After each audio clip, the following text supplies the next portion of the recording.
Hello, my name is Matthew, and Steve Donahue and I are reading the Iliad by Homer for the month of June for our ongoing read along, and we are reading the Robert Fitzgerald translation of the Iliad, just so we're both reading the same text, but there are countless translations to choose from.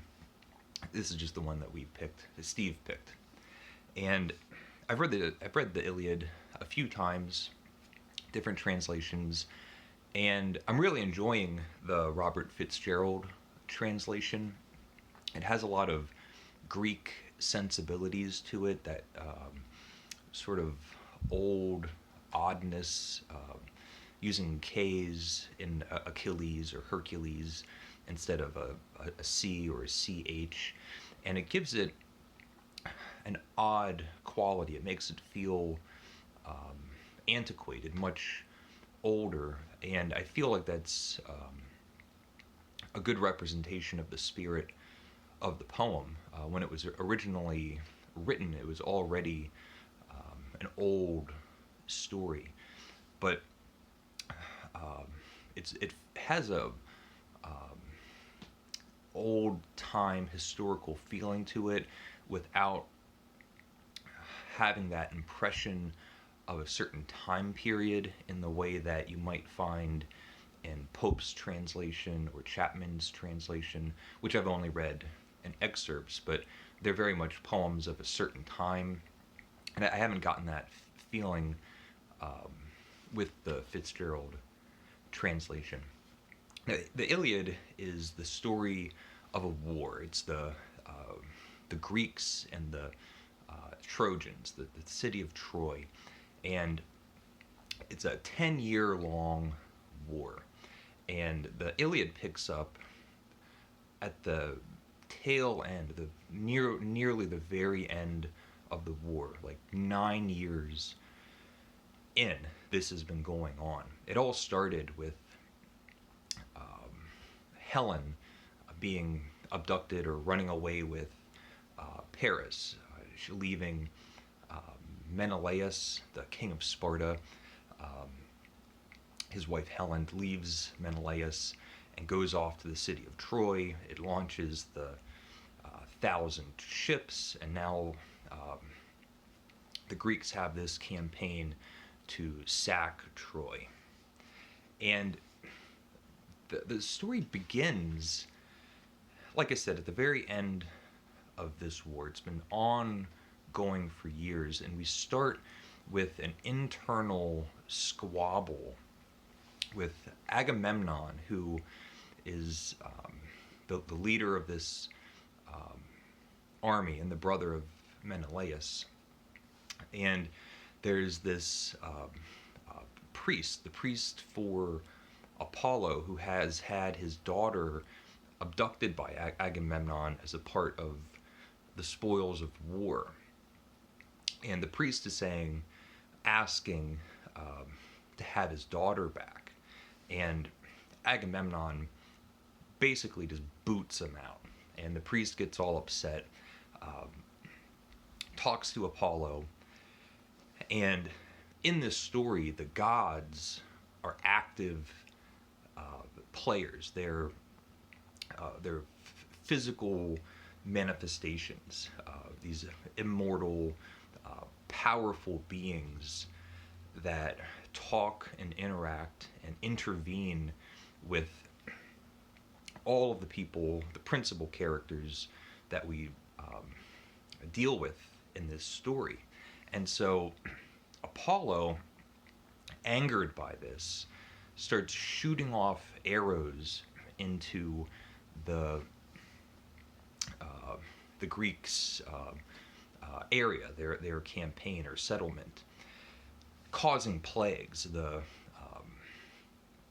animals are dying, the plants are dying, people are dying, and everybody knows the cause of this. Now we have Achilles, the greatest Greek warrior, who stands up to all of this and goes to Agamemnon and says, you need to resolve this issue. Just give, I think the priest's daughter's name was like Crisis or Croesus, something like that. You need to just give her back and have all this end. We can't be going through these plagues. Agamemnon says no. He finally relents, but says that he's not going to give up his spoil. Achilles is saying, we're going to have a lot more campaigns and raids, and we'll be abducting a lot more women, so just be patient. Agamemnon says he wants Achilles' spoil of war, so the woman that he took. And Achilles is upset about this, angry about this, and goes back to his tent and says that he's not going to be participating in the war anymore. And there's a near fight between Agamemnon and Achilles that's stopped by Athena, who shows up. And Achilles talks to his mom, who's a god, and wants her to intervene and talk to Zeus and kind of show how much Achilles is going to be missed in this war if he doesn't participate. And we have the gods all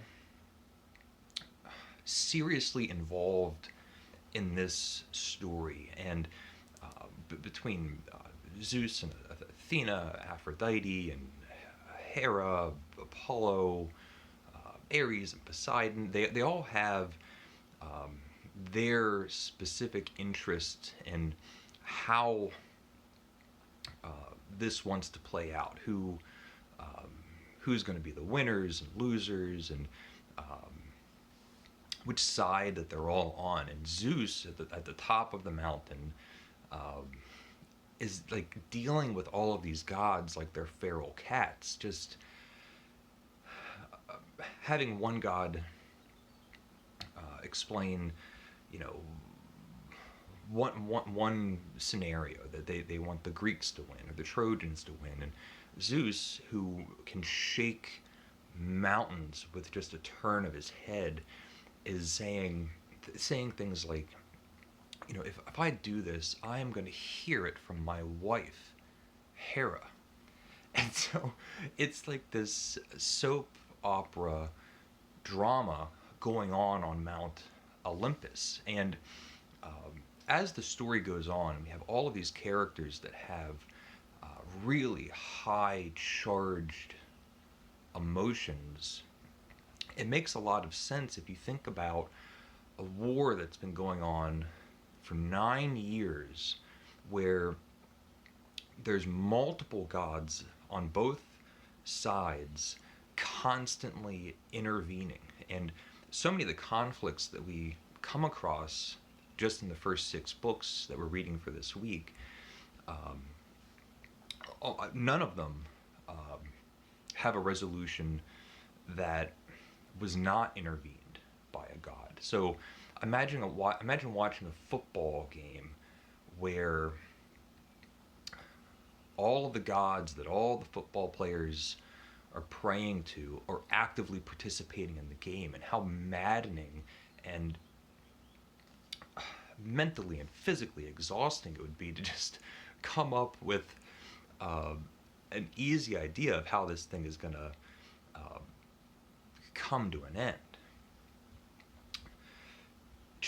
Book 2, or Canto 2, is probably the hardest sell of the book. There's a long roll call of ships, and now we're going to have the battle is back on, and all of these ships on both sides are getting ready for war.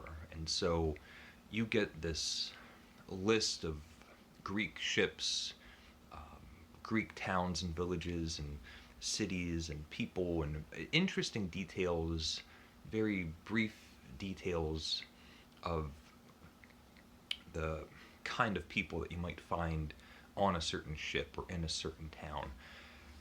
but it's long and tedious, mainly because it's a long list of unfamiliar names and places. And we get a list of um, Greek ships, and we get a list of Trojan ships. And it's a matter of the audience or the reader at the time that this would have been um, orated or spoken or read. Um, the audience would know all of these places and know all of these people. And imagine the uh, most epic war, the Trojan War, part, if you're in Greece and it's part of your culture, and you're hearing all of the locations all around you, and it's this huge list. The more you read it, it feels mountingly epic and grand scale. And imagine the feeling of hearing the name of your town in that list. All of a sudden, for as boring or as tedious it is as it is to read today, being unfamiliar with all of these places, it's inversely proportional of how excited and thrilling and epic it would feel if you were familiar with the names and lists of all of these people. And it really gives it a grand feeling of the size and scope that this war is about to, uh, the size of the war that's about to happen. And the thing that's missing is Achilles. He um, is upset about his interaction with Agamemnon and withdrew himself and his fierce troops from participating in this war.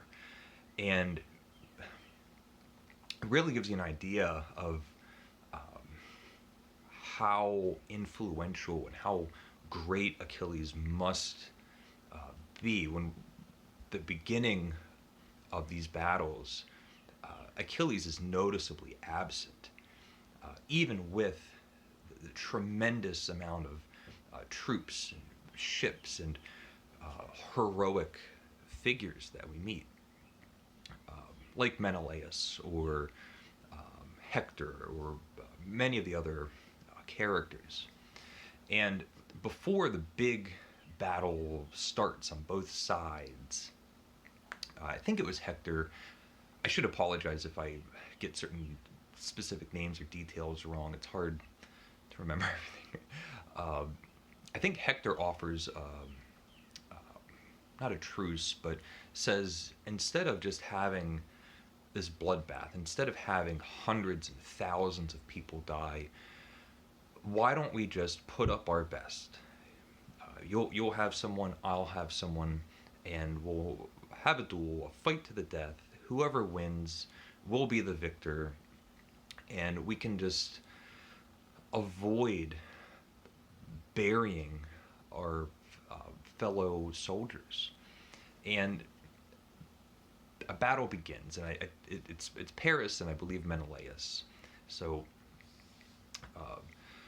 Paris, and then the person that Paris stole his wife from, and they have a fight.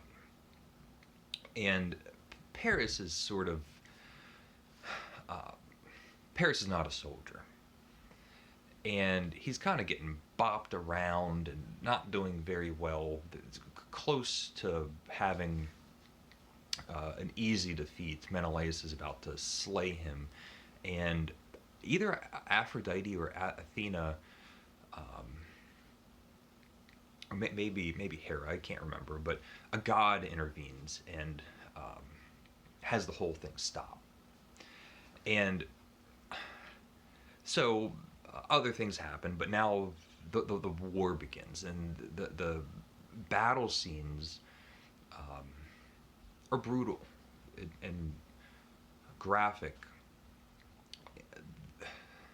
The people that are dying, it's not a romanticized idea of dying on the battlefield. people are getting hurt and bleeding to death and screaming in pain. We also have gods on the battlefield taking sides and actively fighting soldiers. Ares is out there, and at some point, Aphrodite, and there's I think his name is Diomedes. I believe his name is Diomedes. Let me see, Diomedes um, shoots an arrow or throws a spear or something and hits Aphrodite, and she's wounded. She has to leave the battlefield. I think she takes a chariot from Ares to go back up to Mount Olympus to see her mother to eventually heal her, even though the gods are immortal. Ares is out there, blood-crusted Ares, and Apollo, and Apollo, I think gets a near hit or something. Diomedes is now like waging war against the gods. Apollo just sort of, I guess, like, kicks him in the butt or something. But the gods are now back up to Zeus, going like, these crazy men, they're now they're fighting us now. And what else? What happens? And we just have these really terrific battle scenes. The opening sequence, the book one, we have this confrontation with Agamemnon abducting a woman as a part of the spoils of war, and a priest asking for his daughter back. Really parallels the larger story of Paris either abducting or having Helen run away with him. And it's also followed with Achilles having his spoil of war, his woman that he's taken. He doesn't want to give her up, and she's taken away from him and given to Agamemnon. And the feeling that I get is that this is not a war where it's good versus evil. It's not one-sided. Hector, the king of Troy, or the leader of Troy, or something like that, is shown to be this kind of sensible, cunning, heroic, great soldier, really trying, from his perspective, he's trying to save his city. If Troy falls, everybody in the city is going to die or suffer tremendously. And we're seeing the same qualities on both sides. And Homer is depicting characters on both sides of this war with equal dignity and importance. The main contributors to a war like this are wrath or envy or pride, these grand, big ideas that, as you're reading it, it's not this patriotic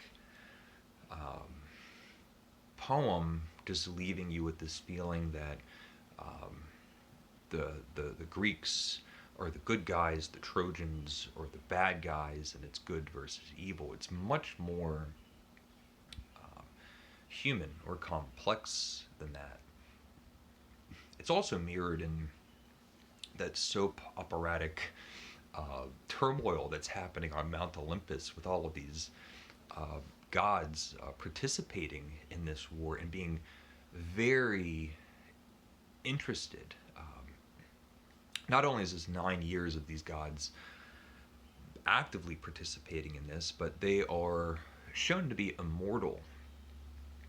We're told that these are immortal beings.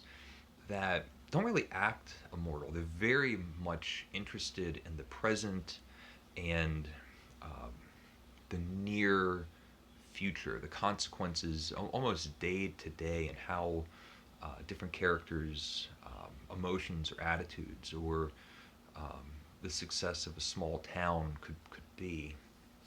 Um, it's like high fantasy that the epic poetry, the epic poem, and the historical war elements blend really nicely with the mythology and the fantasy of um, of the poem. So I think those are some of my thoughts. It's uh,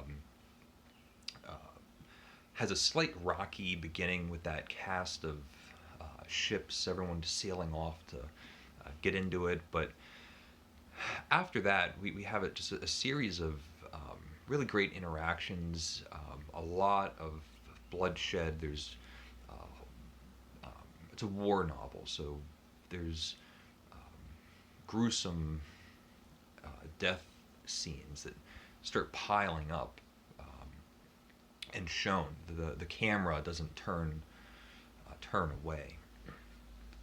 And so those are some of my thoughts on um, books 1 through 6 of uh, the Iliad. We're reading the Robert Fitzgerald translation. Let me know if you've been reading along and what you think. Leave comments if you would like.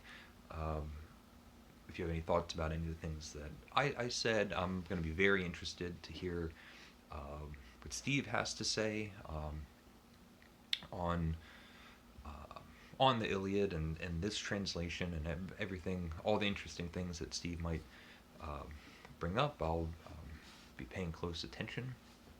So um, this coming week we'll have books 7 to 12 that'll put us at the halfway mark. And so thank you for watching. Leave a comment if you would like, and take care.